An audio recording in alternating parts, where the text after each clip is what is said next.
Molt bé. Doncs potser ja comencem. Doncs molt bona tarda i moltes gràcies per venir. Farem la taula rodona en castellà perquè hi ha moltes persones que es connecten des d'altres llocs d'Espanya i Llatinoamèrica. Llavors, per deferència, així ens entenem tots. Pues daros una calurosa bienvenida a este acto, que la verdad es que me hace especial ilusión presentar, sobre todo por el nivel y también la relación personal y de afecto con los ponentes, que aparte pienso son dos personas excepcionales y grandes expertos en el tema. Que ahora les presentaré en un momento. Sabéis, como consta en el programa de esta mesa redonda, este acto es un acto de presentación de la próxima edición del Máster en Espiritualidad Transcultural, que es el máster que organizamos en esta casa desde hace ya unos cuantos años y que además tanto el doctor Torralba como el doctor Rocha nos ayudaron a reorganizar y repensar. La Fundación Viale Barraquer somos una institución dedicada a la asistencia, sobre todo asistencia, docencia e investigación en salud mental. Y este año cumplimos 60 años, además, y hay un acto de celebración, una jornada científica que será en el mes de octubre, y ahora que estaréis también muy invitados, ¿no? Y somos una institución dedicada a lo que es el estudio y la comprensión de la... ¿No se me escucha? Vale. Alejandro, pues mira. Eso. Gracias.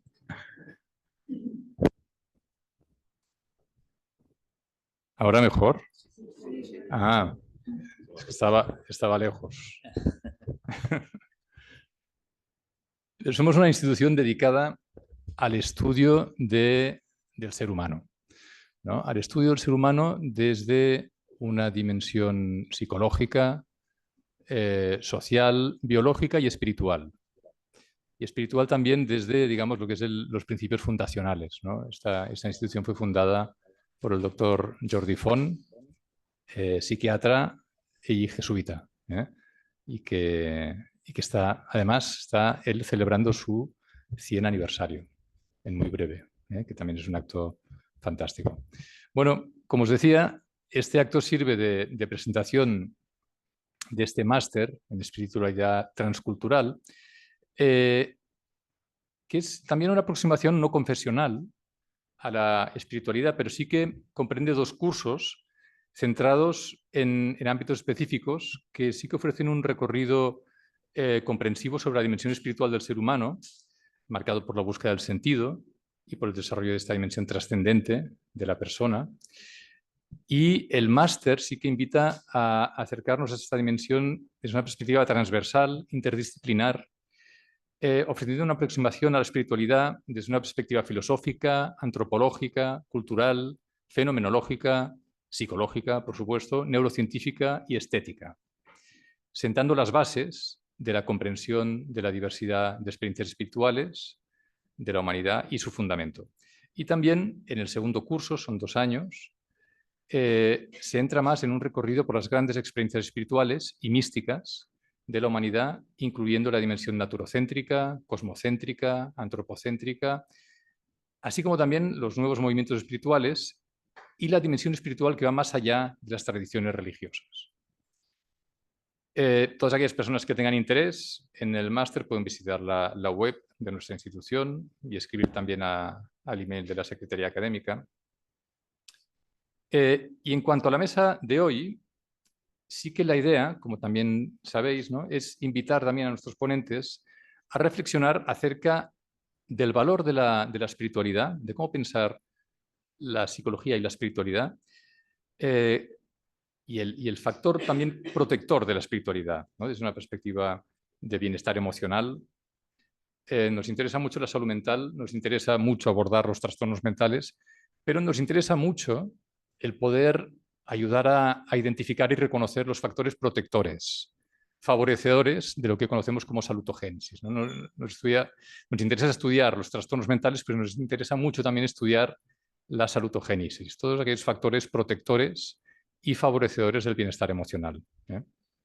A veces decimos que los adolescentes hoy en día los vemos tan desbordados, ¿no? por sufrimientos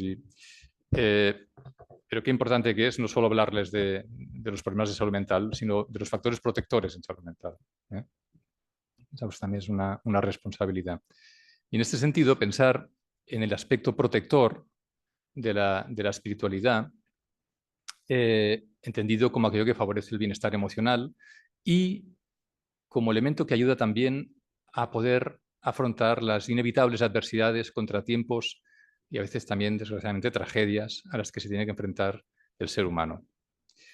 Pero a la vez nos interesa pensar la espiritualidad también como factor de riesgo, sobre todo cuando se da un uso como elemento que puede contribuir al aumento del sufrimiento, del control del otro, del uso del otro en beneficio de algún sujeto, ¿no?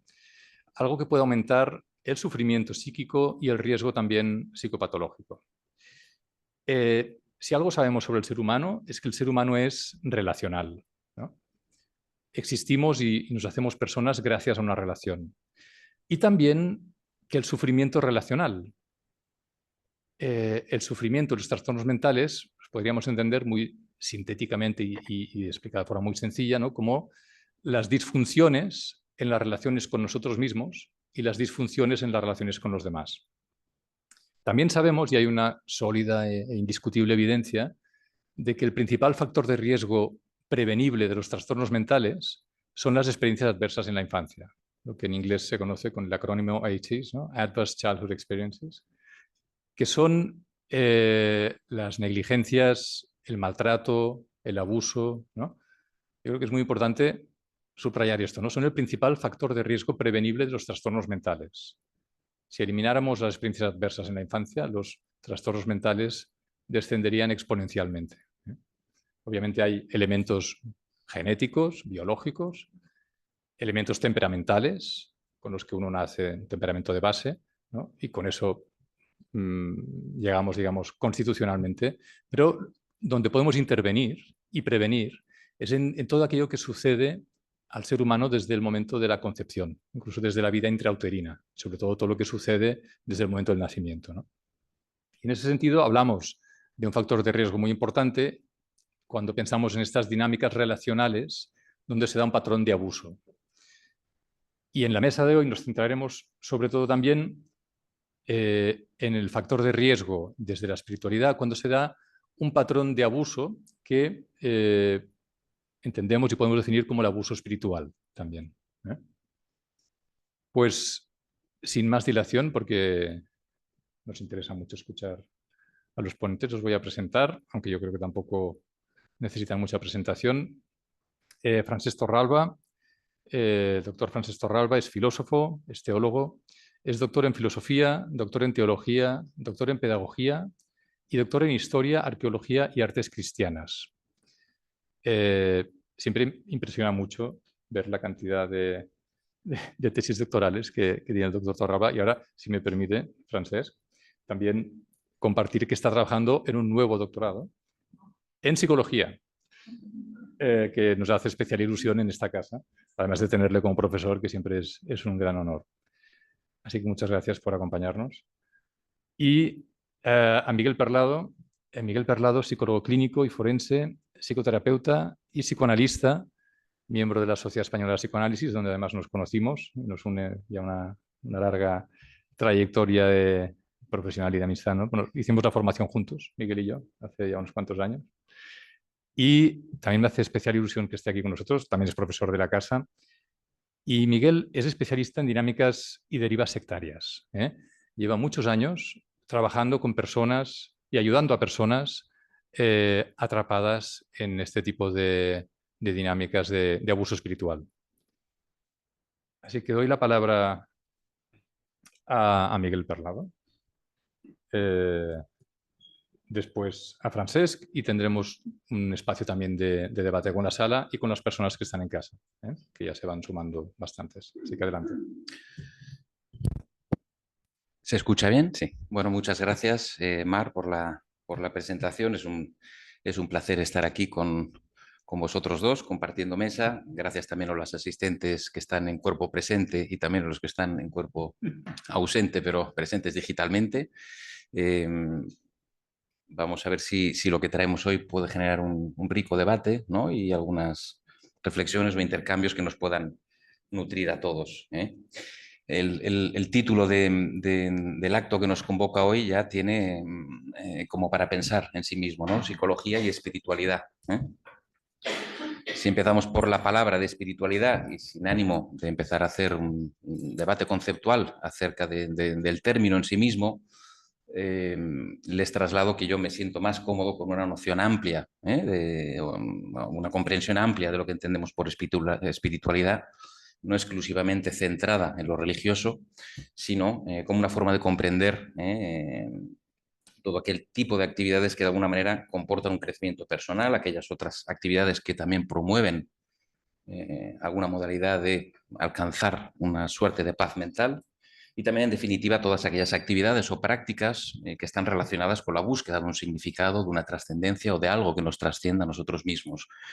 Por lo general, cuando se empieza a hablar de espiritualidad, hay visiones más restrictivas que circunscriben el concepto, digamos, a una cuestión religiosa y hay otra, como les digo, que es más amplia, en la cual yo me siento más cómodo a la hora de trabajar y me parecía importante, cuanto menos, definir cuál es mi posición de arranque para que ustedes conozcan también cómo pienso yo el fenómeno. El segundo punto del título es la relación entre psicología y espiritualidad, una relación que históricamente ha sido difícil, una relación que ha sido encontrada, que ha habido muchas tensiones, pese a que la psicología hunde sus raíces, ¿no? en cuestiones vinculadas a la espiritualidad, sin olvidar el trabajo, digamos, pionero de William James, ¿no? Las variedades de la experiencia religiosa, en fin, habría mucho que decir al respecto, pero durante muchos años la relación entre psicología y espiritualidad ha sido una relación tensa, de no entenderse, de discordia, inclusive de desconfianza mutua. No obstante, a finales del siglo pasado y a inicios de este siglo en el que estamos, ha habido un acercamiento progresivo. Yo creo que fruto de ese acercamiento es también prueba del máster que esta casa ya hace 8 ediciones, si no me falla la memoria, que está promoviendo, ¿no? Donde se juntan, ¿no?, los conocimientos contemporáneos de la neurociencia, la psicología, el psicoanálisis, las tradiciones religiosas. Yo creo que es un resultado justamente, ¿no?, de este acercamiento que ha habido progresivamente. El tercer elemento que incluye el título que hoy nos convoca son factores de protección y factores de riesgo. Esto es muy interesante, ¿no? Yo, en tanto psicoanalista, me voy a centrar indudablemente en el terreno de la salud mental, pensando estos dos factores de protección o de riesgo, pues desde este ángulo, desde este vértice de comprensión de la espiritualidad como un factor que puede ayudar, o como, bien señalaba Mar, como un factor que puede desencadenar ciertos riesgos para el equilibrio psíquico o que puede desencadenar finalmente enorme sufrimiento mental también. Dicho esto, les digo también que sí, hace 26 años que me dedico a la ayuda de personas atrapadas en relaciones sectarias. Dicen que soy experto en ello. Yo eso no lo tengo tan claro ya, tan solo intento hacer mi tarea de la mejor manera que sé. He trabajado hasta el momento con centenares de casos en donde el componente espiritual, de una manera u otra, siempre está presente. Hace 14 años puse en marcha una asociación de profesionales que sobre todo centran su atención en el abuso psicológico en un sentido amplio y también incluimos, ¿no?, dinámicas de abuso espiritual. Hace 10 años también puse en marcha unos encuentros anuales que celebramos en distintos puntos de España, donde juntamos a familiares, miembros y exmiembros de sectas para debatir, pensar, mentalizar incluso toda la experiencia vivida. Y fruto de toda esta experiencia, les puedo decir que, de alguna manera, por un lado, el fenómeno de las sectas nos muestran algo que, desde luego, los sociólogos ya vienen apuntando desde hace mucho tiempo, que la espiritualidad se ha vuelto laica y que asistimos a una explosión de actividades, talleres y seminarios que, si bien muchos de ellos no se presentan como espirituales, explícitamente incluyen implícitamente una dinámica transformacional que, de un modo u otro, los acerca a lo que observamos en en el ámbito de la transformación espiritual. Hay quien supone también que por el hecho de que yo trabaje en el ámbito de las sectas, pues debe ser que estoy en contra de la religión o debe ser que estoy en contra de la espiritualidad. En su extremo, los mismos devotos de las sectas piensan de mí que soy una suerte de inquisidor, un antisectas, un recalcitrante que va en contra de las creencias, cuando yo siempre remarco que mi trabajo es pro persona, no anticreencia. Además, otros suelen pensar de mi tarea profesional que tan solo contemplo la vertiente patológica o desviada de las creencias o de las convicciones, o que tan solo veo sectas allá donde la gente vería propuestas espirituales constructivas, ¿no? Nada más lejos de la realidad. Reconozco que también mi terreno, o al menos el terreno en el que me muevo, es foco de múltiples proyecciones y algunas de ellas son estas. Yo parto de una idea y es que, al igual que sabemos lo que es estar sanos cuando estamos enfermos, pues podemos saber también lo que es una espiritualidad saludable cuando observamos también el lado más extremo o más patológico. Este es el punto de partida que yo tengo. Lo que les puedo decir desde mi experiencia clínica es que efectivamente existen transformaciones espirituales que dan lugar al crecimiento mental. Mientras que también podemos encontrar en el extremo opuesto transformaciones que, lejos de promover la autonomía o el crecimiento mental, lo que terminan es por llevar a los devotos a una suerte de esterilización de la mente, una falta de capacidad para simbolizar, una dependencia que es excesiva, una pérdida de su identidad y, a la postre, un mayor daño espiritual como resultado de un vínculo que en sí mismo termina por ser dañino. Mar mencionaba antes el trabajo, digamos, pionero de Jordi Font, y a mí me gusta siempre incluir en este debate esta contraposición que él hacía, ¿no?, entre una espiritualidad que promueve la autonomía frente a una espiritualidad que promueve una dependencia patológica o regresiva, aún reconociendo que, evidentemente, los dos términos, autonomía y dependencia, son tremendamente complejos. Quizás Torralba nos pueda ayudar a añadir algo de la profundidad filosófica que requieren estos dos conceptos, porque aunque son rápidos de decir, son complejos en cuanto a la comprensión y en cuanto a la repercusión que tiene en la vida de las personas, ¿no?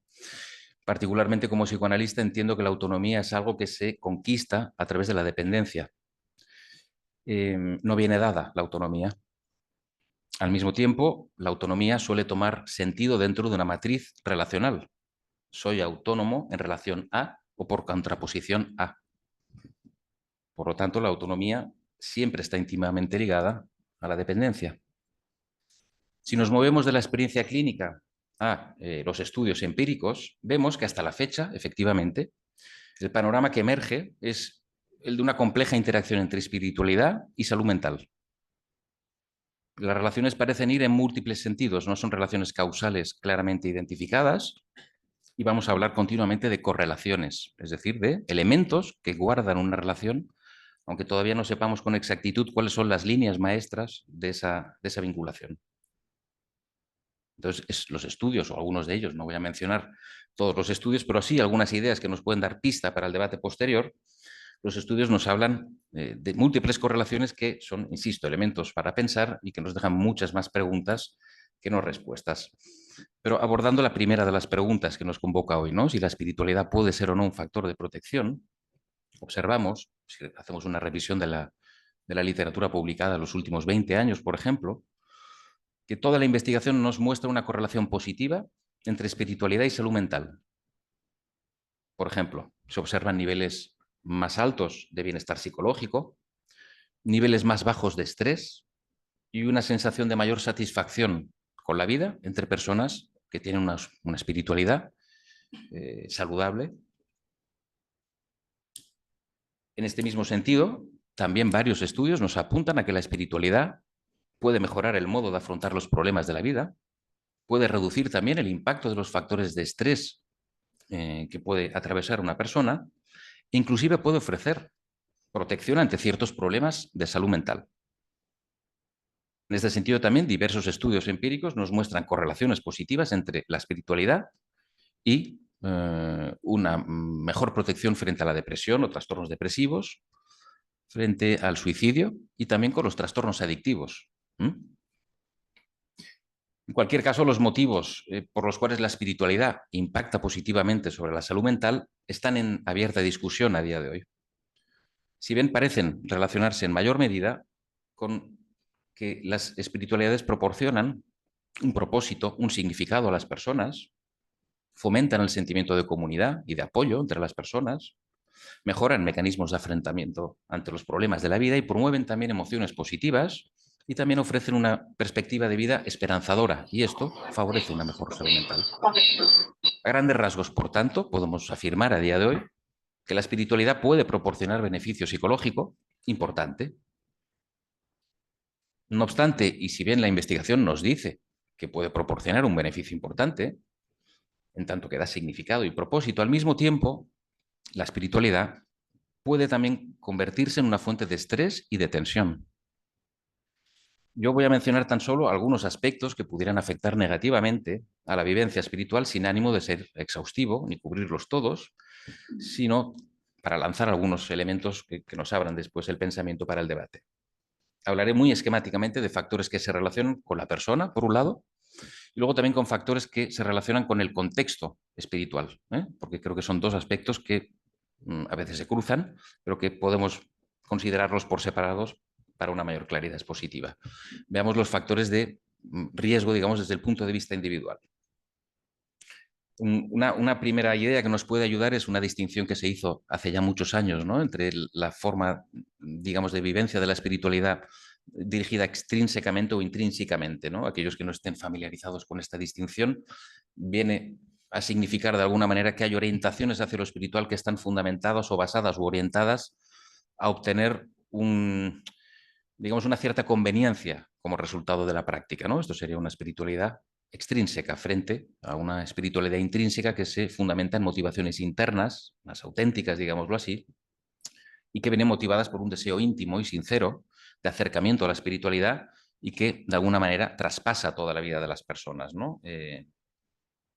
Entonces, los estudios nos vienen a decir que una espiritualidad extrínseca no tiene buenas correlaciones con la salud mental, frente a una espiritualidad intrínseca que sí que guarda una mejor correlación o puede favorecer una mejor salud mental, ¿no? Probablemente podemos pensar que el acercamiento intrínseco a la espiritualidad correlaciona mejor con la salud mental porque comporta un mejor funcionamiento social, una mayor fortaleza del yo y menores niveles de ansiedad. Desde este ángulo, seguramente una espiritualidad intrínseca potencia mucho más la salud mental que no una extrínseca, ¿no? Dejo abierto para el debate también la cuestión del tipo de prácticas espirituales que actualmente se extienden, y antes lo comentaba con uno de los asistentes, que actualmente se extienden, ¿no?, en la sociedad, formando un auténtico psicomercado, un creciente mercado, digamos, donde se relacionan cuestiones que tienen que ver con el crecimiento personal y la espiritualidad, y que parecen muchas de ellas apuntar a un creciente, digamos, refuerzo, una suerte de narcisismo, ¿no?, espiritual desmedido, donde la otra persona ya no se le tiene en cuenta, donde solo interesa uno mismo y donde finalmente se lleva, ¿no?, el practicante espiritual a una inflación yoica que contrasta mucho con una auténtica espiritualidad, ¿no? En mi experiencia, al menos, buena parte de estas propuestas actuales podríamos decir que se plantean desde una espiritualidad extrínseca, como decíamos antes. Otro elemento a considerar desde el punto de vista individual son las luchas espirituales que también generan sufrimiento a las personas, ¿no? Habitualmente las personas que pasan por luchas espirituales, por conflictos en relación a su propia fe, a su propia devoción, o que atraviesan conflictos, ¿no?, o que se pueden sentir abandonados por su comunidad espiritual o abandonados por su Dios o abandonados por la fuerza creadora a la cual creen, experimentan sufrimiento psíquico importante. Las luchas espirituales tienden a aparecer en momentos de transición vital o de crisis, por ejemplo, en momentos de separación, en momentos de duelo, en momentos de enfermedad, y ahí las convicciones se tambalean y puede ser un factor potenciador para robustecer la creencia, o puede ser un factor que fragiliza a las personas, que les hace sufrir más o que incluso los puede volver más proclives a quedar seducidos por una secta. Entonces no debemos perder de vista que los conflictos en sí mismos ayudan al crecimiento, son necesarios para el crecimiento mental. Pueden ser un catalizador también para el crecimiento espiritual, aunque quedar invadido por los conflictos puede paralizar el pensamiento y puede dar lugar también a búsquedas espirituales que, lejos de promover una mayor autonomía y una mayor plenitud, van hacia el signo contrario. Hemos dicho que la espiritualidad puede ayudar a un mejor afrontamiento de las dificultades de la vida, pero no siempre es así. Por ejemplo, hay personas que se acercan a lo espiritual mediante algo que se ha descrito como el bypass, ¿no? Es decir, una conexión rápida con lo espiritual, donde a través de este bypass espiritual se busca evitar el sufrimiento, el dolor, ¿no? Algo que apacigüe, entonces la espiritualidad se convierte en un objeto calmante, sedante, algo que meto dentro, ¿no? Y que al final puede acabar constituyendo un cierto vínculo adictivo, ¿no? En mi experiencia, la rapidez, la urgencia, lleva a que la espiritualidad sea incorporada, pues así, como un objeto cuasi adictivo, y al igual que estamos observando con los tratamientos psicoterapéuticos, eh, dentro del contexto cultural en el que estamos, ¿no? De inmediatez, de no pensamiento, me parece que tenemos que hacer todos un esfuerzo, ¿no? En hacer una cocción lenta, ¿no? Tanto del pensamiento como también de la espiritualidad, ¿no? Las cosas no se pueden forzar, las conversiones no pueden ser rápidas, ni el cambio psíquico puede darse en 2 fines de semana. Cuando se emplea además la espiritualidad para evadirse de la complejidad de la vida, lo que encontramos es la desconexión de la realidad emocional, un modo de perdonar negador, un pensamiento excesivamente positivo, ¿no? Que niega los aspectos dolorosos, un desapego de los demás también que es excesivo, y una tendencia también a idealizar ciertas prácticas espirituales o incluso a determinados maestros espirituales, que no está exenta de riesgos, ¿no? Es un tipo de salida rápida a través de este bypass, ¿no? Que lleva a funcionamientos, como describimos dentro del psicoanálisis, lleva a funcionamientos al estilo de como sí, de un falso self, de algo que está hueco en definitiva, ¿no? Y que externamente suena bien, pero que internamente no hay sustancia. Finalmente, un último elemento también a considerar desde el punto de vista personal tiene que ver con los desarrollos fundamentalistas, que también interaccionan, como pueden suponer, negativamente con una mejor salud mental. Y además hay estudios que apuntan que los fundamentalismos pueden llevar también al desarrollo de ciertas psicopatologías. No obstante, sorpresivamente, también el fundamentalismo en algunos estudios se ha visto que se asocia también a una mayor esperanza y a un mayor optimismo en la vida. Es decir, que, como ven, todos los datos que voy dándoles pueden ser vistos desde distintas direcciones y por eso decimos que son correlaciones y no certezas absolutas, ¿no? En cuanto a los factores de contexto, ¿no? Junto a los factores individuales que pueden promover un mayor riesgo, también hay factores de contexto, ¿no? En el modo en que se organiza la práctica espiritual. En este sentido, el contexto de las sectas es prototípico, ¿no? Es uno de los más claros en cuanto a un contexto que genera un impacto negativo sobre la propia espiritualidad, ¿no? La sectarización, en definitiva, es el negativo de una espiritualidad sana. Las sectas funcionan como contextos de alto control ideológico. Las sectas, en definitiva, institucionalizan el abuso espiritual como una medida de transformación. Cuanto más te rompas y más no solo dejes de ser tú, sino que más te destruyas, más te elevarás y alcanzarás la iluminación. Esta sería la idea que se institucionaliza en una secta, ¿no? De tal manera que finalmente terminan por mostrar doctrinas excluyentes, opresivas, construyen un ambiente de relación basado en la paranoia y en el control, despliegan prácticas abusivas que se fundamentan en el miedo y la culpa, y esto es contrario a una espiritualidad auténtica, sana o saludable. De hecho, también los estudios nos indican que aproximadamente un 33% de las personas que abandonan contextos tipo secta experimentan sufrimiento importante a su salida, y una buena parte de este sufrimiento tiene que ver con el sufrimiento relacionado con el ámbito espiritual.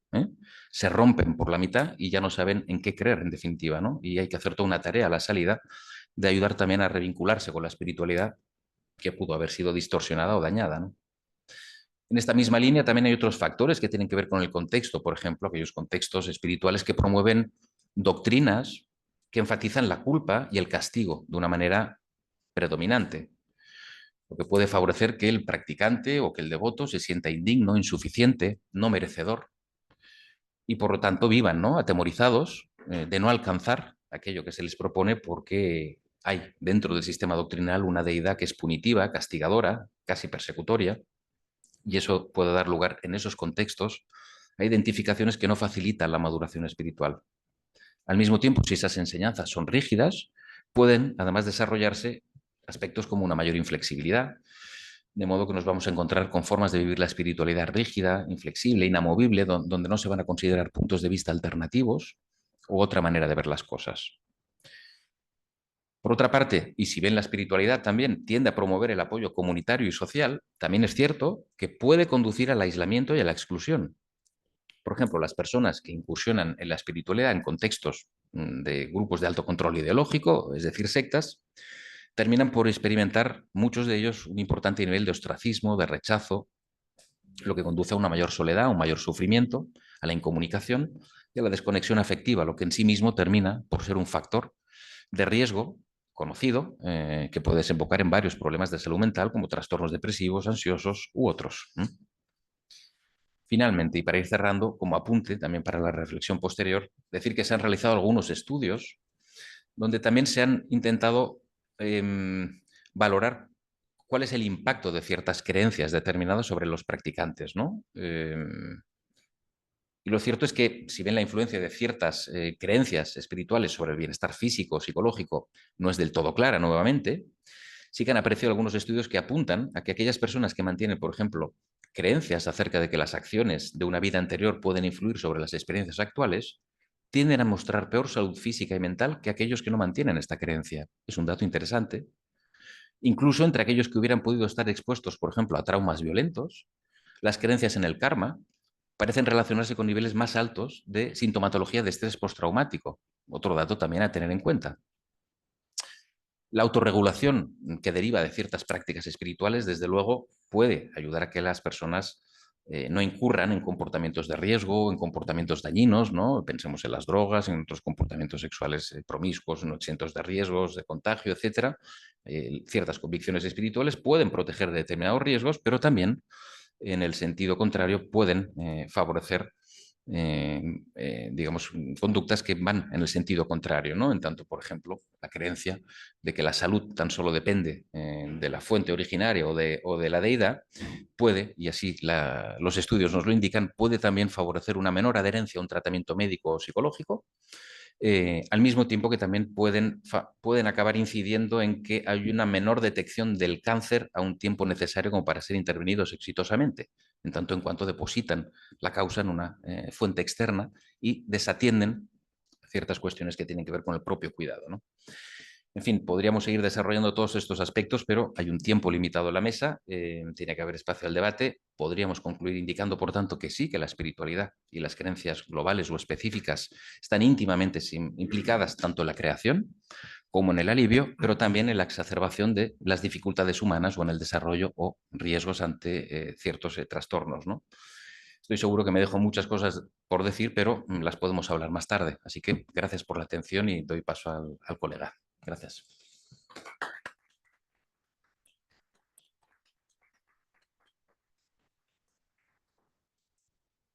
Muchas gracias, Miguel.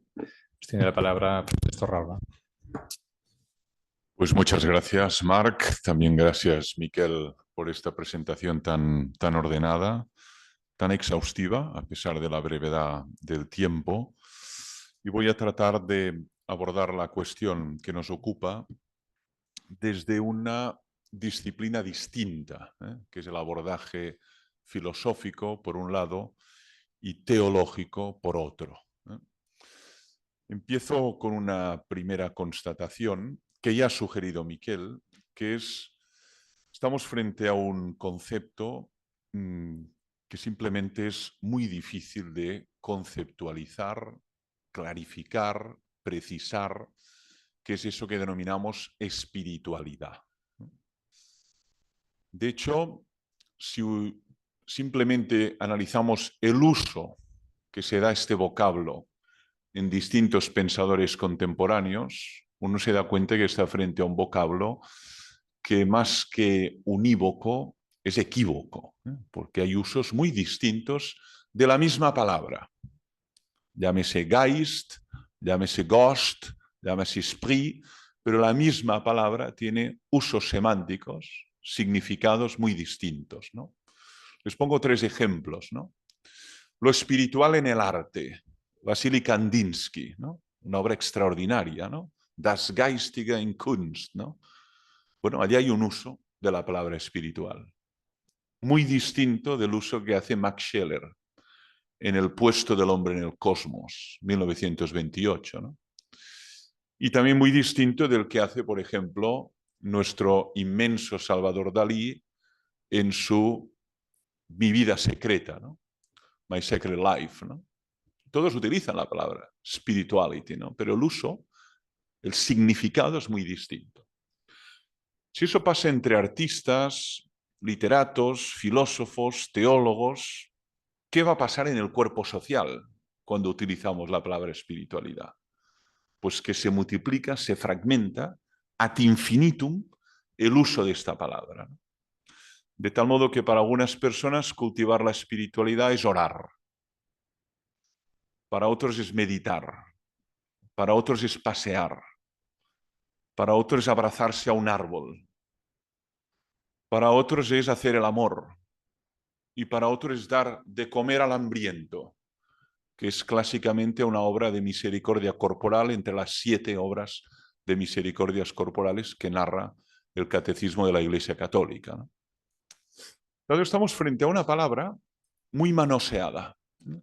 Y con múltiples usos. Pero es que además es una palabra que viene adjetivada de múltiples maneras. Espiritualidad cristiana, espiritualidad islámica, espiritualidad judía, espiritualidad hindú, budista, espiritualidad taoísta, confuciana, laica, religiosa, sana, patológica. De tal modo que, además de no saber de qué hablamos, la etiquetamos de tal manera que todavía es más difícil saber qué tiene en la mente mi interlocutor cuando utiliza la palabra espiritualidad. De tal modo que, en efecto, como decía Miquel, deberíamos intentar identificar qué rasgos tiene una espiritualidad que merece ser calificada de sana psicológicamente, ¿no? Y qué rasgos tiene una espiritualidad, independientemente de si es laica, religiosa, oriental, occidental, del norte, del sur, es patológica en el sentido de que destruye a las personas. Las destruye, las enferma, las sitúa en un plano casi diríamos de descomposición mental, ¿no? Y eso realmente es difícil, ¿eh? Porque hay que evitar la caída en el maniqueísmo, ¿no? Es decir, si es laica será por definición buena. Si en cambio es una espiritualidad inserida o insertada dentro de una institución religiosa, será por definición mala. Cuidado, ¿eh? No siempre es así. Puede ser laica y destructiva. Puede estar insertada dentro de una tradición espiritual institucional y, sin embargo, ser destructiva para las personas. Entonces, estamos frente a un problema de una enorme complejidad que tiene mucho sentido que aquí, en esta fundación, sea objeto de debate y de análisis, ¿no? ¿Qué hacían los medievales cuando se encontraban en las discusiones en las universidades, ¿no? Lo que llamamos las quaestio disputata, ¿no? Pues antes de discutir, decían aclara terminus, clarifica el término. Piense, por ejemplo, en la estructura de la Suma Teológica, ¿no? Que es de una arquitectura, de una precisión lógica extraordinaria, ¿no? Todo se construye a partir de silogismos, ¿no? Utrum Deus sit, ¿no? De si Dios existe. Bueno, aclara términos. ¿Qué es Dios? Porque antes de decir si existe o no, me tienes de precisar qué es lo que supuestamente existe, ¿no? Pero claro, aquí está el problema, que Dios no se puede conceptualizar. Lo mismo pasa con la espiritualidad, ¿no? Y Miquel ha hecho una aproximación periférica, yo también la haré, pero aún así estamos frente a un concepto que no es concepto, que es una experiencia, es una vivencia, y cuando tratamos de fijarla semánticamente, simplemente se desborda. Utiliza una imagen que utiliza San Agustín respecto a Dios, ¿no? Sería como poner todo el mar dentro de una cápsula, ¿eh? O de un vaso, ¿no? Pues es imposible, ¿eh? El mar es mucho más inmenso que lo que cabe en un vaso. Pues pasa lo mismo con espiritualidad. Por lo tanto, hay que estar muy atento siempre a los reduccionismos semánticos, ¿eh? Cuando uno dice espiritualidad es eso y solo eso, cuidado, es eso para usted, ¿eh? Pero para Kandinsky era otra cosa, para Albert Camus era otra cosa, para Salvador Dalí era otra cosa y para Antoni Gaudí era otra cosa. Para poner ejemplos de artistas o filósofos o literatos, ¿no? O sea que el reduccionismo es caer en la tentación de creer que mi visión de la espiritualidad es la espiritualidad. Error enorme, error enorme. Entonces a mí me interesa segundo punto, distinguir tres círculos. Lo he hecho en varios libros y me parece que es clarificador. Hay un círculo 1, que es el círculo más universal, que es el círculo de la espiritualidad. Hay un círculo 2, que ya no es tan universal, que es el círculo de la religiosidad. Y hay un círculo 3, que es mucho menos universal, que es el de la confesionalidad. Para mí la espiritualidad es una potencia de todo ser humano, desigualmente desarrollada. Cuidado. Como pasa con la capacidad lingüística. Todo ser humano, por definición, es un ser, como dice Charles Taylor, un animal lingüístico. Sin embargo, no todos tienen la misma capacidad de expresar, de verbalizar, de empalabrar la realidad, ¿no? Pero el ser humano es un ser dotado de logos. El famoso zoon, logos, ejón, ¿no? El ser que tiene logos. Bien, esto es el círculo 1. Somos seres capaces de vida espiritual, de operaciones espirituales, de actividades espirituales.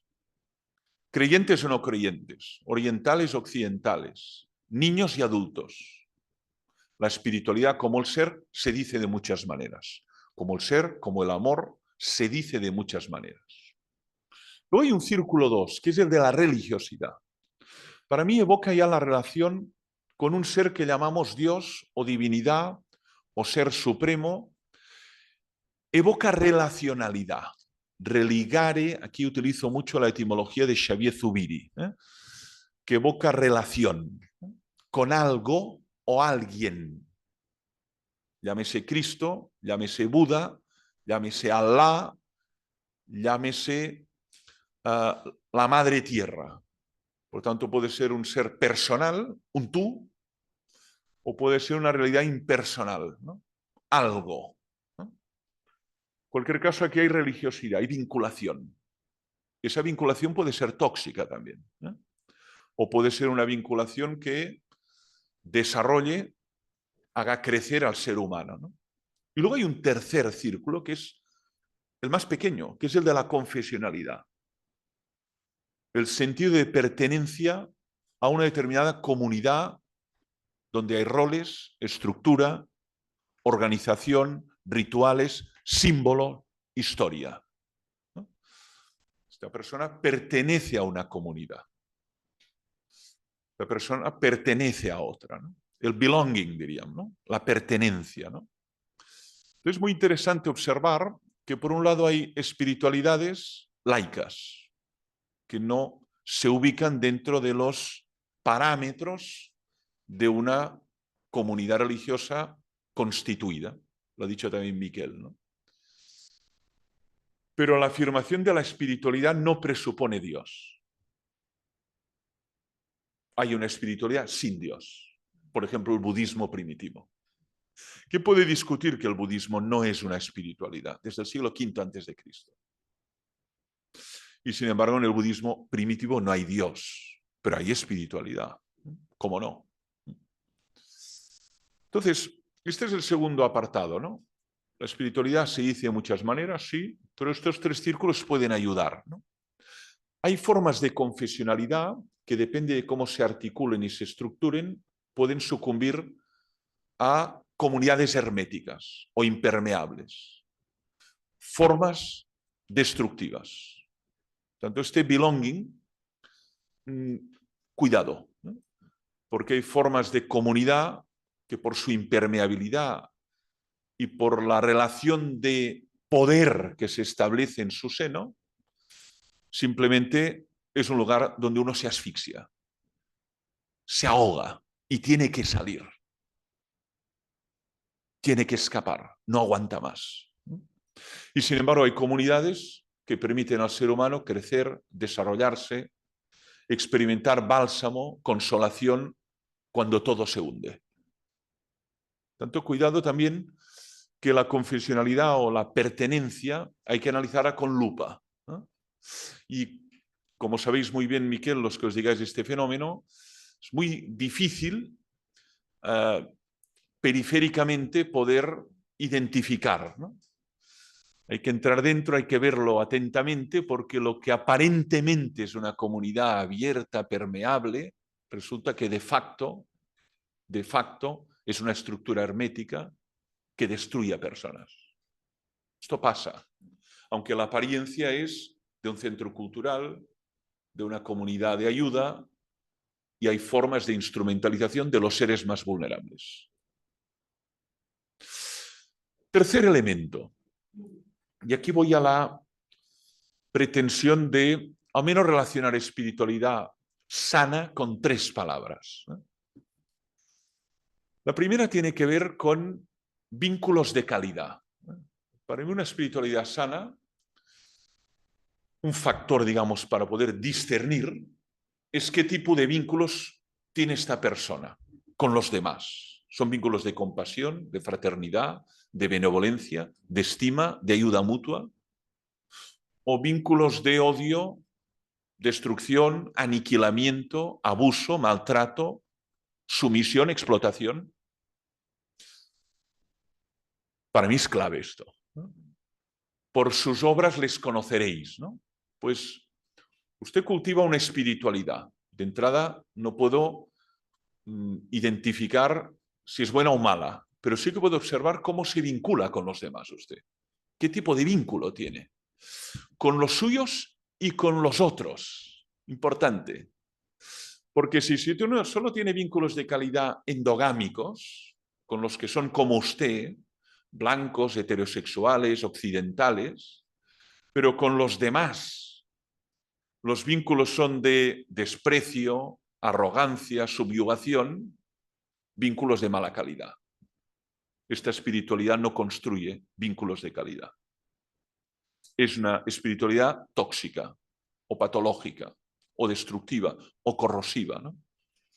Y para mí la idea de la obra es clave para poder identificar lo intangible. Esto lo extraigo de Kandinsky, ¿no? Dice lo espiritual en el arte. Bueno, tú ves una obra de arte y esa obra de arte expresa el alma del artista. Lo mismo pasa con los vínculos. Los vínculos que tenía San Francisco de Asís con sus allegados expresan una espiritualidad sana, porque incluso se llega a abrazar con un leproso, al que de entrada uno lo aparta, lo deposita en una cueva por su repugnancia. Una espiritualidad sana nos vincula a todos y nos lleva a superar todo tipo de fronteras, maniqueísmos y sectarismos. Primer elemento de calidad y de salud, a mi juicio. Esta puede ser laica, religiosa, budista, hindú, cristiana, judía, no la etiqueto, pero observo los vínculos. Segundo, yo creo que una espiritualidad sana tiene como consecuencia un proyecto de sentido edificante para los demás. ¿En qué se traduce esa espiritualidad? Pues ese señor construye escuelas para niños que están en la calle. Esta mujer construye orfanatos para niños que están durmiendo bajo un puente. Esa espiritualidad se traduce en un proyecto edificante, en un proyecto que beneficia a los demás. Es decir, otra manera de poder verificar la calidad de una espiritualidad es por el proyecto de vida que deriva de él. Y eso vale para Santa Teresa de Calcuta, pero también vale para San Francisco de Asís, y también vale para Santa Edith Stein, y también vale para santos que no están en el santoral, Martin Luther King o Mahatma Gandhi. Mahatma Gandhi, a partir de su espiritualidad hindú, le lleva un proyecto que es edificante, liberar el pueblo indio del imperialismo británico, a través de la no violencia o ahimsa. Cuidado, ¿eh? Y Martin Luther King, que era un pastor del ámbito reformado, protestante, la Iglesia reformada, le lleva a reconocer o a luchar por el reconocimiento de la equidad de derechos civiles entre personas negras y blancas, Estados Unidos, años 60. Yo creo que una espiritualidad sana se traduce en un proyecto de vida edificante para los demás, no solo para mí. Lo ha dicho Miquel, siempre es la tentación del narcisismo. Y hoy hay usos de la espiritualidad que son eufemismos de narcisismo y de inflación del ego. Esto que has dicho también, ¿no? Hipertrofia del ego o inflación del ego, ¿no? A mí me va muy bien la espiritualidad porque este tipo de prácticas me hacen sentir muy bien. Ya, pero usted cuando va por la calle y ve a un individuo encima de unos cartones, me quedo tan ancho. No me afecta lo más mínimo. Paso de largo. ¿Qué tipo de espiritualidad es esta? ¿Qué tipo de espiritualidad es esta? Esto es narcisismo. Lo que pasa es que con que es, ya lo decía Machado, es un viejo vicio, narcisismo, lo tenemos que presentar de una manera eufemística, llamándole espiritualidad. Pero eso es narcisismo. El cuidado de sí hipertrofiado y el olvido del otro. Por tanto, segunda afirmación, yo creo que una espiritualidad sana tiene que traducirse o debe traducirse en un proyecto de vida edificante para los demás. Y tercero, yo creo que una espiritualidad sana tiene que generar un sentido de pertenencia al todo, fraternidad universal, experiencia de formar parte de la misma familia humana.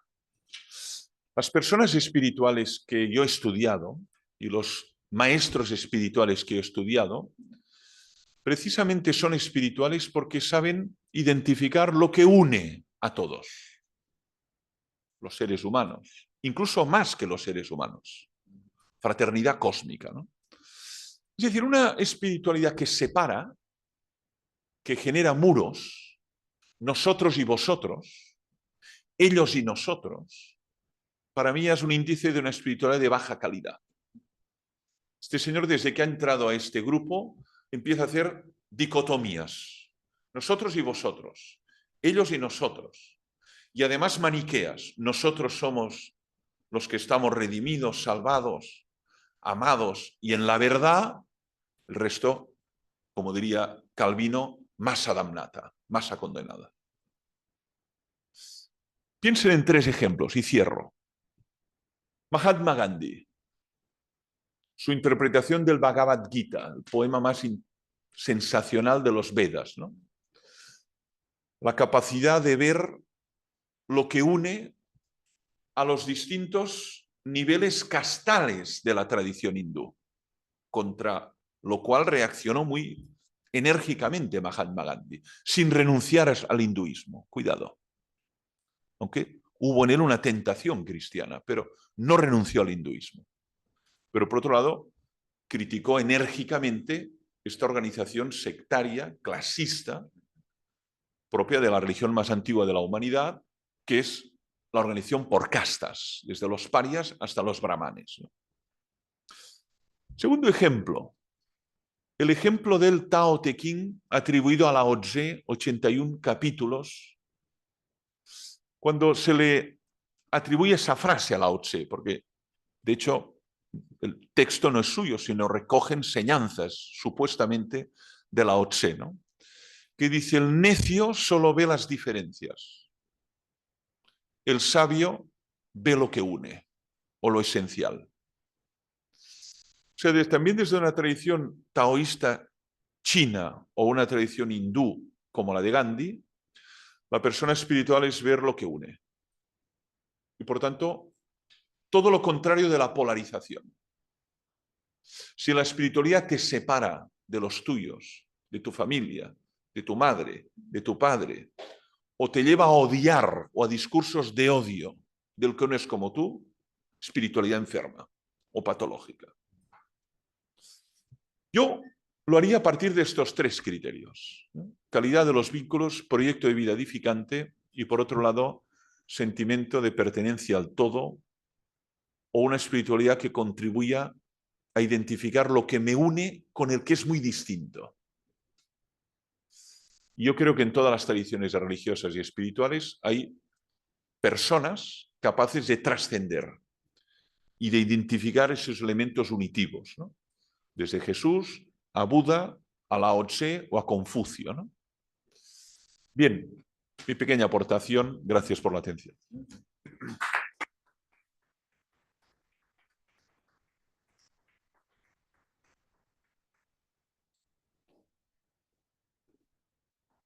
Muchísimas gracias, Francesc. Es apasionante, yo creo que es interesantísimo. Y además me parecen interesantísimas las profundas coincidencias. Yo creo que con aproximaciones desde perspectivas y formas de también describir ciertos fenómenos distintas, pero yo creo que con un acuerdo esencial en el aspecto que ahora destacabas, ¿no? La calidad del vínculo, ¿no? Los vínculos suficientemente buenos, ¿no? Como diría Winnicott. Bueno, yo creo que esto, además, yo creo que los dos habéis hecho un esfuerzo que os agradezco de ser sintéticos, aunque a la vez yo creo que nombrando y abriendo líneas de pensamiento que podríamos desarrollar, que podríamos abrir aquí un seminario, más que, ¿no?, una mesa redonda con la cantidad de propuestas e ideas a desarrollar que habéis planteado. Lo que vamos a hacer va a ser dar, quizá si os parece, la palabra al auditorio y a las personas que están también remotamente para que puedan preguntar, comentar, discutir.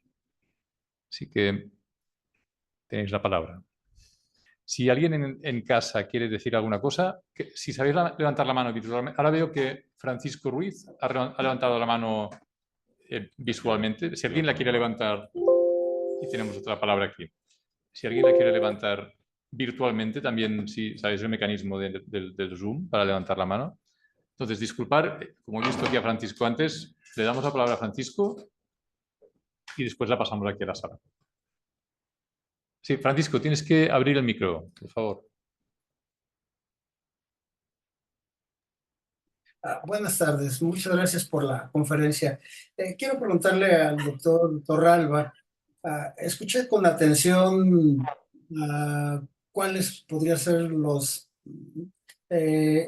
fenómenos que nos podrían hacer considerar que hay una espiritualidad buena en alguna persona. ¿Cómo puedo evitar los juicios y no ir por el mundo valorando cada una de estas cosas que acabo de escuchar?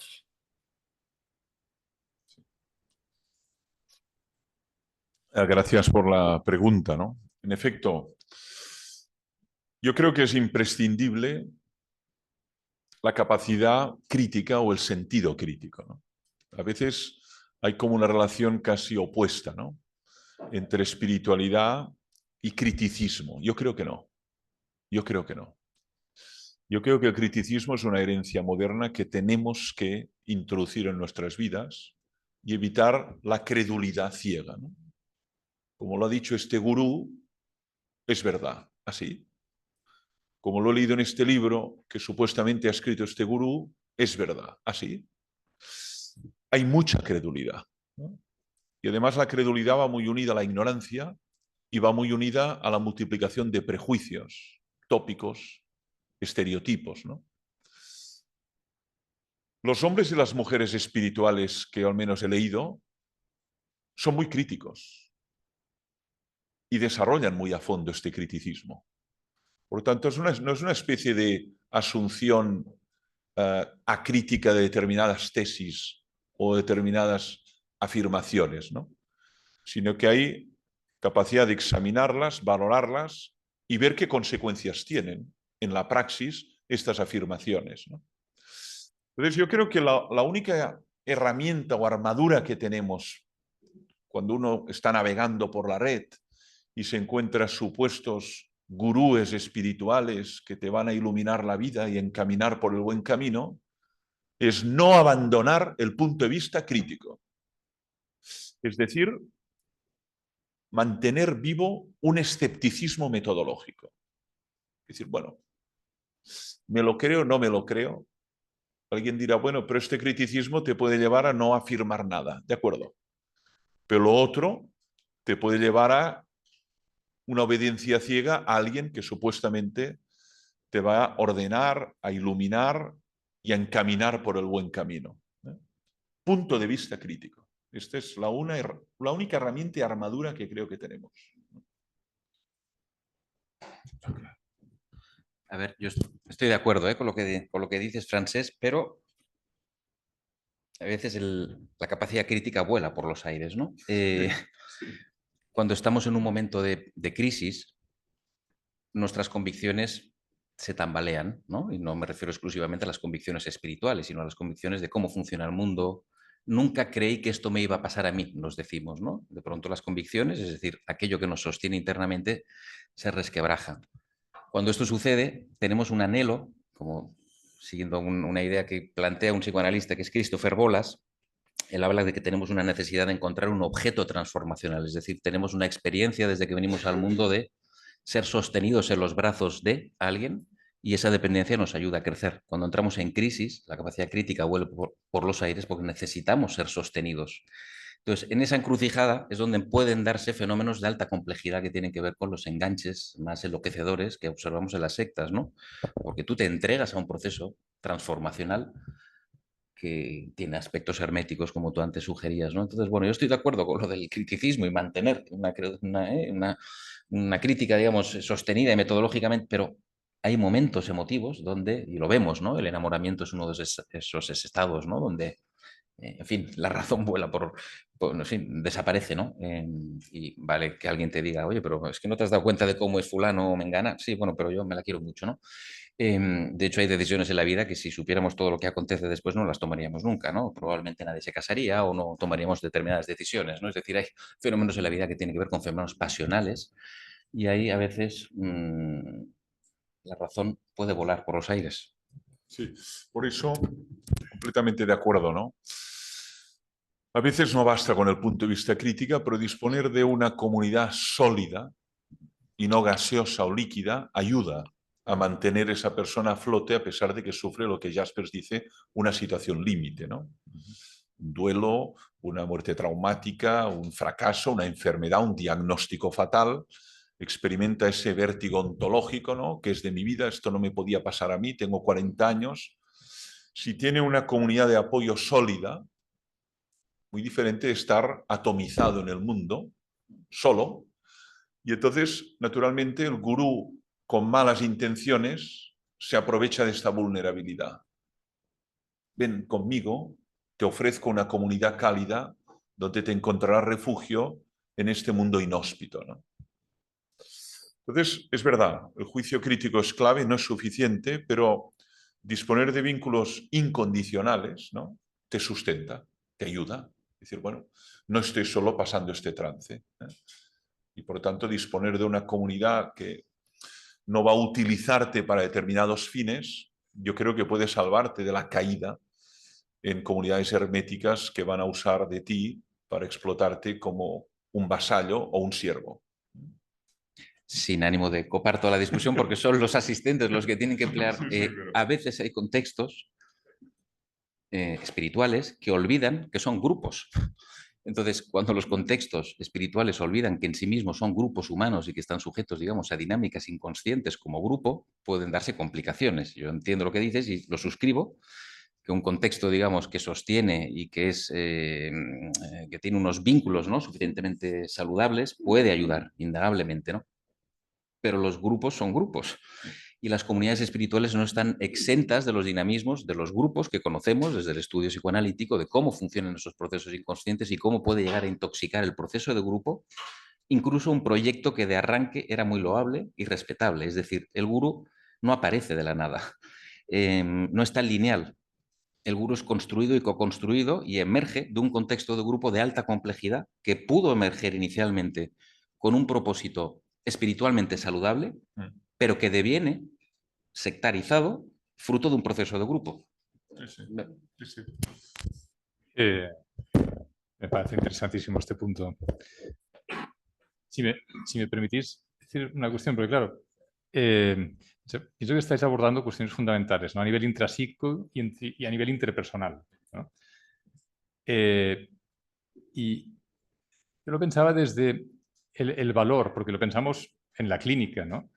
El valor de relaciones, de un entorno relacional suficientemente estable que acompañe, porque hay momentos de impacto emocional, de sufrimiento, de situaciones traumáticas que desbordan la capacidad de la persona para mantenerse con capacidad crítica, con curiosidad, incluso a nivel neurobiológico, ¿no? Que está visto que ante situaciones de impacto emocional elevado, esta capacidad de mantenerse curioso en posición de no saber y mantener esta capacidad crítica se esfuma, desaparece, ¿no? Y ahí es donde, como muy bien decías, ¿no, Francesc? El valor de un entorno relacional que venga a apoyar. Lo que pasa que a mí me parece muy interesante lo que plantea Miguel también, porque es añadir la cuestión de mientras mantenemos una cierta actitud de identificar factores de riesgo en este entorno relacional, ¿no? Porque nosotros trabajamos con población de alta complejidad y más vulnerables, que también son quizá los más vulnerables al abuso, digamos, espiritual, es también el favorecer relaciones resilientes mientras se maneja el riesgo inevitable que pueda haber en esas relaciones y en esas dinámicas grupales que se organizan en esas relaciones. Es decir, no caer quizá en una cierta ingenuidad de pensar que ya tengo un entorno y ese entorno será protector siempre. Como una familia. Porque en cualquier familia, por buena que sea, por mucho que vieran, habrá inevitablemente momentos disfuncionales. Habrá inevitablemente momentos negligentes, ¿no? Y en momentos de mayor impacto emocional sobre la familia, disminuirán sus capacidades de protección, por mucho que quieran, como hemos visto con la pandemia, ¿no? Es decir, es algo vivo, ¿no? Y dinámico, ¿no? Como a nivel, bueno, perdón, es que me parece apasionante esto. Pero había una palabra también. Sí, adelante. Sí, hay micro, hay micro. De entrada hay que agradecer la exposición de ambos. A medida que hablabais, tengo que confesar que me sentía asfixiado. Algo me está apretando y que no me convence.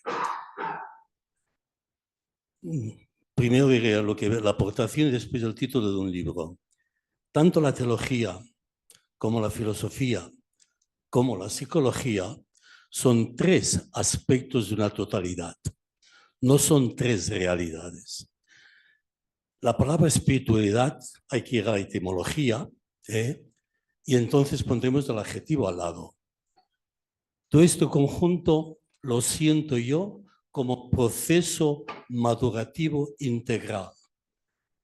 En la actualidad, la palabra espiritualidad hay quien la usa, quien la desecha y otros que buscan otro término. Yo soy de estos que buscan otro término. Todo lo que es proceso madurativo es teológico, es filosófico y es psicológico. La sociedad actual de hoy no puede usar un lenguaje que no responde a las necesidades de un mundo tecnocientífico. Por tanto, yo creo que el hecho de madurar, procesar esta evolución nuestra, teniendo en cuenta todas nuestras dimensiones, y la espiritualidad es una dimensión del ADN, no viene caída del cielo. Por tanto, me acepto criticarte un poco, Francisco, entre el primer círculo universal y el segundo religioso. Creo que habría intermedio uno de laico. No, tener en cuenta que además de la religiosidad hay lo laico, que es el arte, la estética, etc. Esta es mi aportación. Creo que hay que cambiar, porque si no estamos usando la palabra espiritualidad, que es lo que te he sentido, Miguel, bueno, ¿y qué entiendes por espiritualidad? Y entonces tu exposición científica muy rigurosa es como si quisiéramos atrapar y dominar lo que es la espiritualidad. Y en el cambio filosófico y teológico intentamos conceptualizar lo que, muy bien has dicho, no se puede conceptualizar. Entonces sí que recomiendo un libro de un profesor antiguo de la Fundación Vidal y Barraquer, de María Corbí, hacia una espiritualidad laica, sin dioses, sin creencias, sin religiones. Es del 2007. Gracias. Sí, en efecto, es una de estas palabras que, como he dicho, se presta a tantos usos, ¿no? Incluso en el ámbito estrictamente ya clínico o psicológico o incluso psiquiátrico, se reconocen las denominadas necesidades espirituales de todo ser humano, independientemente de si tiene o no creencias, independientemente de si participa o no de una determinada estructura religiosa, ¿no? Y eso lo vemos también en ámbitos de final de vida y lo vemos en ámbitos estrictamente laicos, ¿no? En efecto, emerge esta espiritualidad al margen de la religiosidad y al margen de la confesionalidad, ¿eh? También hay un libro muy citado que fue traducido aquí en España y que tuvo un gran éxito, que es el de André Comte Sponville, ¿no? Exactamente, spiritualité sans Dieu, sans Église et sans dogmatique, ¿no? Mais spiritualité, decía Comte Sponville, ¿no? Por tanto, ya no es un patrimonio de una tradición u otra, ¿no?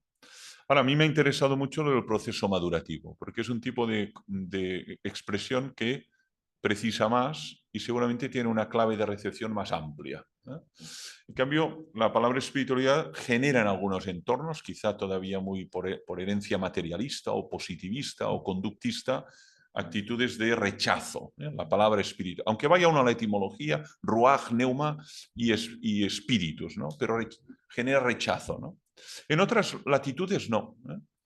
Cuando en Estados Unidos o Canadá o incluso en el ámbito anglosaxón dices I am a spiritual man, no tiene malas connotaciones, ¿eh?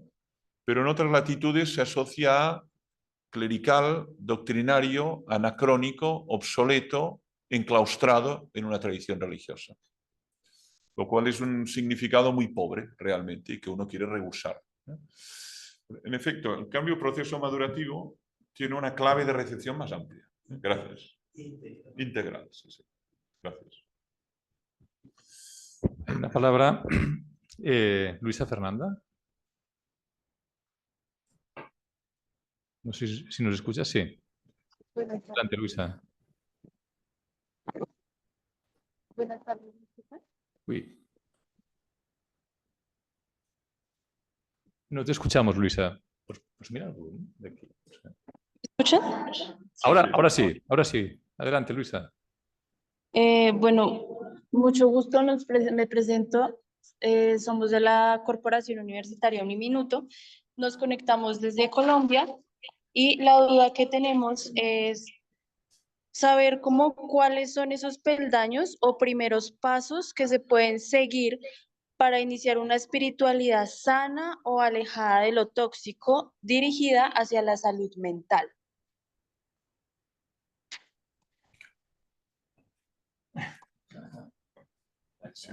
Dice Miquel.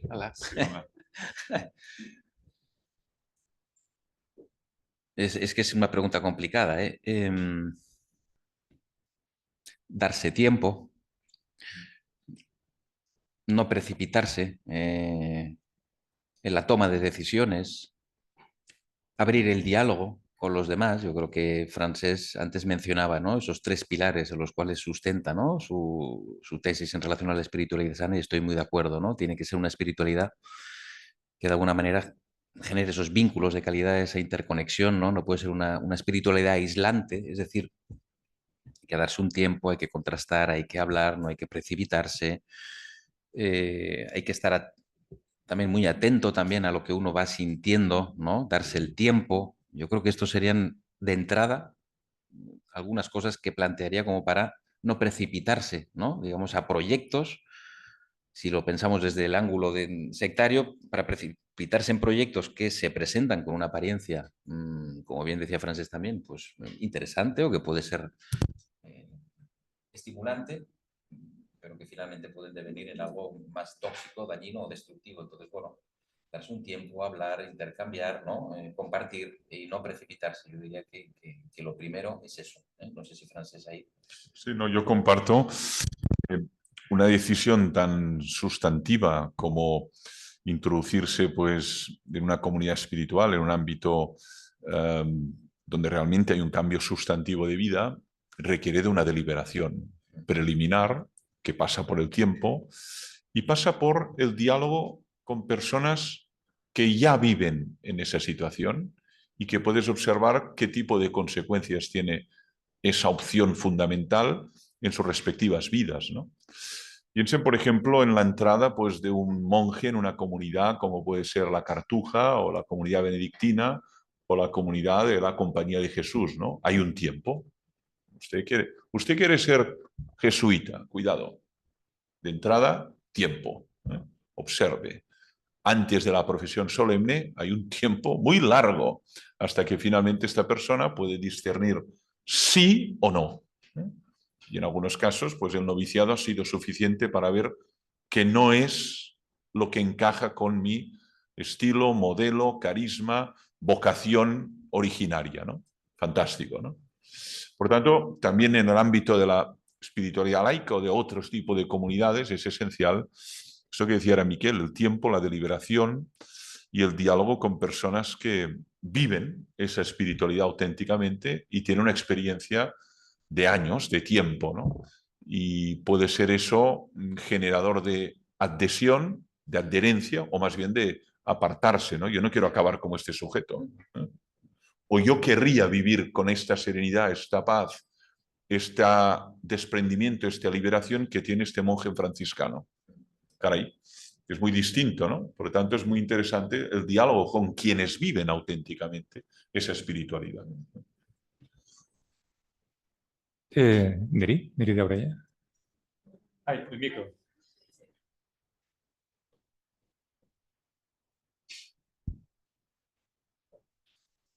Bueno, muy interesante, me está gustando mucho y estoy viendo además que tiene todo el sentido estar hablando de esto en una fundación que se llama Vidal y Barraquer. Es decir, que estamos en un contexto en el que diríamos, a ver, todos los que vivimos aquí somos herederos, diríamos, de una historia en la que, por ejemplo, ¿por qué lleva este nombre esta fundación? ¿No? Es decir, porque aquí ha habido diríamos, una confusión muy destructiva entre lo que era la espiritualidad o la Iglesia Católica, etcétera, con toda la época del franquismo. Y el Vidal y Barraquer era el cardenal que se desmarcó de esta perversión, diríamos, pero en la que todos hemos sido criados. Es decir, que todo esto nosotros no venimos de la nada, venimos de una visión de todo esto muy cargada de connotaciones negativas, ¿no? Por lo tanto, yo creo que esta fundación además se organizó un poco para empezar atendiendo a la patología de los curas y de las monjas, es decir, porque se veía que no había manera, digamos, de atender a tanta patología, sino era mediante la psicología, y hubo esta vinculación entre, ¿no?, los que eran profesionales, diríamos, bueno, de la espiritualidad católica y los psicoanalistas. Es decir, que esto es interesante, ¿no?, también ver el origen de la fundación. Entonces, me ha gustado mucho cuando Torralba has dicho lo de estas como tres cosas que serían como para comprobar la calidad de la espiritualidad de un movimiento, de una comunidad, de un individuo, ¿no? Que esto me ha gustado muchísimo, lo de ver la calidad de los vínculos, si el proyecto de vida es edificante o es más destructivo, ¿no? O ver más lo que une que lo que separa, ¿no? Esto me ha parecido estupendo como termómetro para decir, ¿esto vamos por el buen camino o no? ¿No? Entonces, también me ha gustado mucho lo que ha dicho Miquel cuando dice lo de que todos somos la autonomía, pero la autonomía es a partir de una dependencia inicial fundamental, ¿no?, que es la que tenemos por el hecho de ser seres humanos que nacemos de mujer y que somos completamente, diríamos, dependientes al principio, ¿no? Entonces, yo pensaba, todo esto me ha hecho recordar la famosa definición que cuando hicieron aquel congreso de metges y biòlegs de lengua catalana en el año tal, que dijeron que la salud mental, lo digo por aquella pregunta también que hacía aquella persona que venía online, ¿no? La salud mental era un estado, decían, de autonomía, solidaridad y joya y alegría. Entonces, yo creo que esto también es una forma de decir, como de tener un termómetro para ver si se está en una línea espiritual en la que no hay autonomía, sino que hay sometimiento, ¿no? No hay solidaridad, sino que hay los unos y los otros, y nosotros somos mejores que los otros, ¿no? Y los otros se van a condenar, ¿no? Y no hay joya, básicamente, sería también otra forma de decir, ¿no? De decir, bueno, aquí tenemos la prueba del algodón, ¿no? Yo creo que está muy bien lo de la prueba del algodón a la hora de ver si aquello va por buen camino o no. No sé qué os parece. ¿Cómo tenéis esta definición en la cabeza, la de salud mental, que a mí me parece bastante buena? Sí, en efecto, es una de las definiciones de salud que yo trabajo con mis alumnos en antropología de la salud, que es la definición en estos 3 términos que aparecen en el famoso Congreso de Perpinyà, l'any 76, ¿no? Parece que uno de los artífices fue el doctor Ponigol, ¿no? Y que aparecen estas 3 palabras, ¿no? Una existencia autónoma, joyosa y solidaria, ¿no? Impresionante, ¿no? Y además la contrasto con la definición de la OMS del 46, perfecto estado de salud físico, psíquico y social. Y lo espiritual está ausente, ¿no? Luego aparecerá, pero en el 46 no está, ¿eh? Por lo tanto, es una visión tridimensional y no tetradimensional de, digamos, de las dimensiones humanas, ¿no? Creo que aquí hay una carencia clave, que es la dimensión espiritual, ¿no? Entonces, me parece bien como prueba de verificación, ¿no? Es decir, si una vivencia espiritual o una ubicación espiritual tiene como consecuencia pues, que esa persona tiene una actitud, llámale, de solidaridad, de compasión, de altruismo y que la abre a los demás. Esto para mí tendría que ver con los vínculos de calidad, ¿eh? Solidaridad, ¿no? Luego la joya, ¿no? Que no es placer ni es tampoco simplemente bienestar emocional, ¿no? Es gozo y por tanto esta espiritualidad lleva a un estado de, bueno, de gozo, de alegría, ¿no? Es otro criterio, ¿no? Si esta persona esto le conduce pues a la tristeza o a un estado incluso, ya no digo patológico, de depresión o de desencanto, o simplemente esta persona está abatida, cuidado, porque esta espiritualidad, en lugar de ser buena, digamos, es una espiritualidad que le lleva simplemente al desencanto o a una actitud. Y luego la autonomía, ¿no? Bueno, la capacidad de autodeterminarse, de un proyecto de vida edificante. Lo que pasa es que es verdad que en muchas personas espirituales hay una renuncia al yo, ¿no? Yo me pongo a tu disposición, ¿no? Llámale Dios, llámale, soy instrumento de. Esto en muchos santos y santas, cuando lees sus textos, aparece esa idea de yo renuncio a mi yo para que tú vivas en mí, y obres maravillas a través de mi ser, ¿no? Pero la idea es que yo me vacío de ese yo para que tú lo llenes en su totalidad, ¿no? Entonces aquí habría mucha discusión, ¿eh? No hemos entrado en la autonomía, ¿no? Pero en muchas personas que denominamos santos y santas, del santoral o de fuera del santoral, hay una renuncia al yo por algo superior. Y por lo tanto me entrego a, me doy a, niégate a ti mismo y sígueme, ¿no? Por tanto, aquí la autonomía, en cambio en la idea de salud lo veo claro, pero en la idea de espiritualidad, en muchos casos hay una, no una obligación, sino una renuncia libre, ¿no? Deseada, ¿no? Me pongo, soy instrumento de tu voluntad. Hágase tu voluntad en mí. Charles de Foucault, ¿no? Y tantísimos, ¿no? Aquí es donde para mí chirriaría, ¿no? Pero lo de proyecto de vida edificante no, aunque sea empujado por esa realidad, tampoco naturalmente a la idea de calidad de vínculos, que relacionaría con solidaridad, y la idea de sentirse unido a toda la humanidad, más allá de las diferencias, ¿no? Que es esta idea de fraternidad cósmica, y aquí utilizo la expresión ya más franciscana. No sé cómo veo. Vale. Sí, Vale, sí, que es que... Perdonarles, les pido hablar, pero porque hay 2 palabras en online. Dan Alexandra. No sé si nos escuchas, Dana.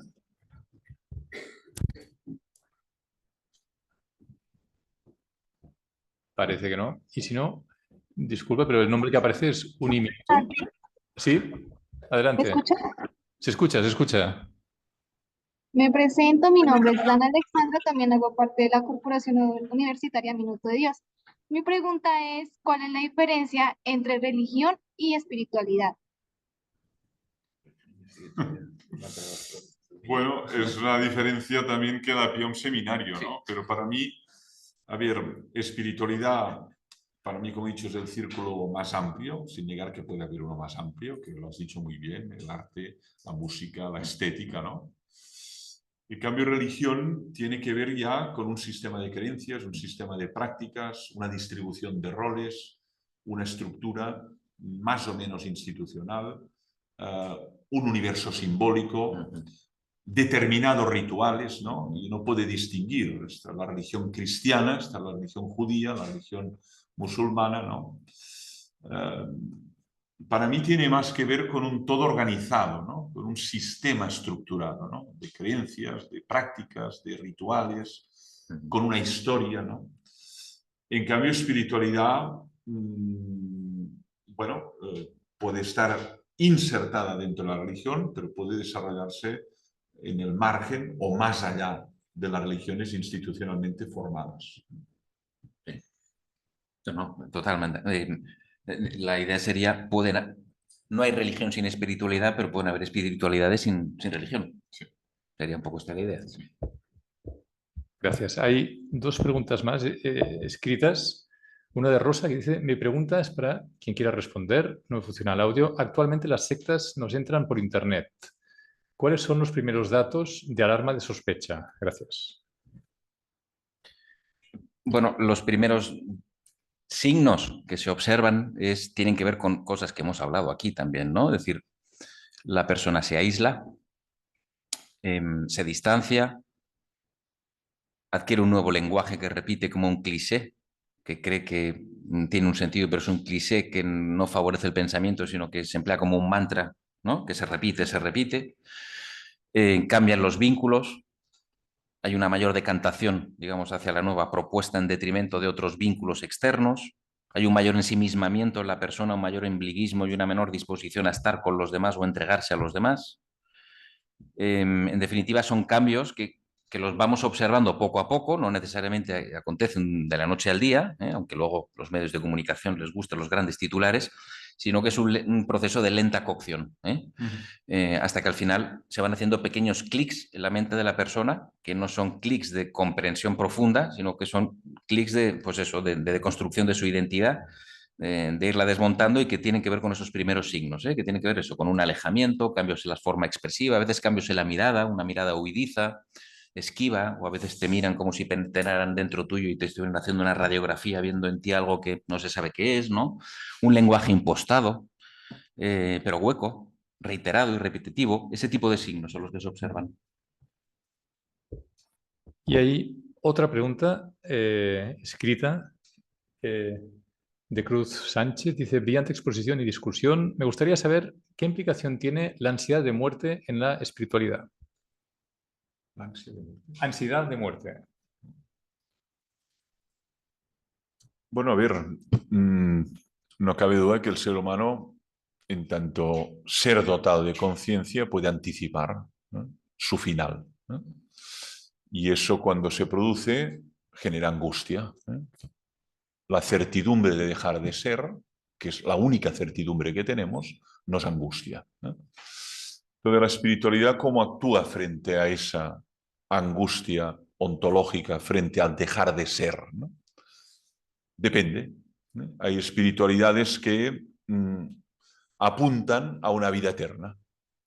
Y eso, naturalmente, es un antídoto que intenta neutralizar esta desesperación frente al no ser o aniquilamiento a partir de la afirmación de una inmortalidad, reencarnación, resurrección, vida post-mortem, ¿eh? Simplemente, ¿no? En otros casos no, es una espiritualidad que no promete una subsistencia del yo, ¿no?, sino una descomposición en la madre naturaleza, la gota que se funde en el océano. Espiritualidad es de tipo oceánico, ¿no? Bueno, en cualquier caso, no cabe duda de que la cuestión de la muerte o la certidumbre de la muerte es uno de los factores que activa la vida espiritual en muchas personas, ¿no? Schopenhauer lo dice, ¿no? No nos habríamos interrogado por Dios si no fuéramos mortales. Tanto la mortalidad nos lleva a decir, ¿qué puedo esperar? La pregunta kantiana, ¿no? Y aquí no hay una respuesta tampoco concluyente ni científicamente evidente. Lo que son itinerarios, movidos por la fe, por la creencia, pero no evidencia. La evidencia es que te mueres. Esa es la evidencia. Y la no evidencia es cuándo, de qué, cómo y dónde, ¿no? Pero la evidencia es que te mueres, ¿no?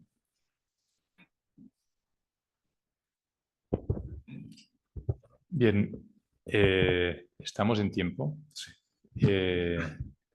Así que yo creo que tenemos que agradecer muchísimo a ambos ponentes, Francesc Torralba y Miguel Perlado, por haber venido hoy, haber compartido con nosotros de forma también absolutamente brillante, ¿no? Y sintética también, pero yo creo que generando y estimulando muchísima más curiosidad e interés, ¿no? Yo creo que también era el objetivo, ¿no? Así que muchísimas gracias, de verdad. Y muchísimas gracias a todos los asistentes presenciales y a los muchos que están online y incluso en muchos otros países, ¿no? En Latinoamérica. E invitaros bien, si os ha parecido interesante y si estimula precisamente la curiosidad, pues a que echéis un vistazo al máster. Tenemos aquí a dos de los docentes del máster en espiritualidad transcultural, que podréis encontrar también en la web o escribiendo a la Secretaría Académica. Muchísimas gracias por venir y hasta la próxima.